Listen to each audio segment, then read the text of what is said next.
তুই কি DB original DB DB না তোর কাছে পোশাক কেন? ডিবি পুলিশের জ্যাকেট গায়ে দিয়ে পরিকল্পিতভাবে এক নারীকে টার্গেট করেছিল একটি চক্র। সবকিছুই ছিল নিয়ন্ত্রিত ও সাজানো, কিন্তু শেষ মুহূর্তে ভেস্তে যায় তাদের পরিকল্পনা। ভুক্তভোগী নারীর চিৎকারে স্থানীয়দের তৎপরতা তৈরি হয়ে পাল্টে যায় পরিস্থিতি। ধাওয়া খেয়ে পালাতে গিয়ে হাতে নাতে ধরা পড়ে চক্রের 2 সদস্য। গণধোলাইয়ের শিকার হয়, আর এরই মধ্যে বাকি সদস্যরাও পালিয়ে যায়। সোমবার 16 মার্চ দুপুরে চুয়াডাঙ্গার জীবননগর উপজেলার সীমান্ত ইউনিয়নের পিচমোড় সংলগ্ন চিংড়িখালী ব্রিজ এলাকায় এই দুর্ঘটনা ঘটে। পরে আটক 2 জনকে পুলিশের কাছে সোপর্দ করা হয়।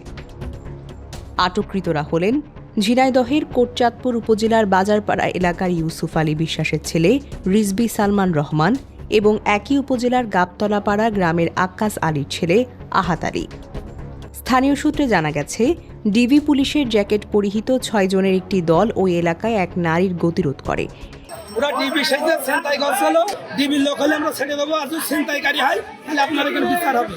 এই তো এখন আমরা নিজেদের আইন শৃঙ্খলা বাহিনীর সদস্য পরিচয় দিয়ে তারা ওই নারীর কাছে থাকা টাকা ও স্বর্ণালংকার ছিনিয়ে নেওয়ার চেষ্টা করে। তবে তাদের আচরণে অসঙ্গতি দেখে সন্দেহ জাগে ভুক্তভোগীর মনে। এক পর্যায়ে তিনি চিৎকার শুরু করলে আশেপাশের লোকজন দ্রুত এগিয়ে আসে। পরিস্থিতি বুঝতে পেরে অভিযুক্তরা পালানোর চেষ্টা করলে স্থানীয়রা ধাওয়া দেন।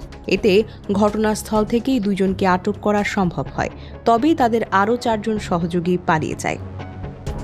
আটকের পর উত্তেজিত জনতা 2 জনকে গণপিটুনি দেয়। খবর পেয়ে জীবননগর থানা পুলিশ দ্রুত ঘটনাস্থলে পৌঁছে পরিস্থিতি নিয়ন্ত্রণে আনে এবং আহত অবস্থায় তাদের উদ্ধার করে থানায় নিয়ে যায়। জীবননগর থানার ভারপ্রাপ্ত কর্মকর্তা সুলাইমান শেখ বলেন, আটক ব্যক্তিদের কাছ থেকে ডিবি পুলিশের জ্যাকেট সহ কিছু সরঞ্জাম উদ্ধার করা হয়েছে। আহতদের প্রাথমিক চিকিৎসা দেওয়া হয়েছে এবং বর্তমানে তারা থানা হেফাজতে রয়েছে।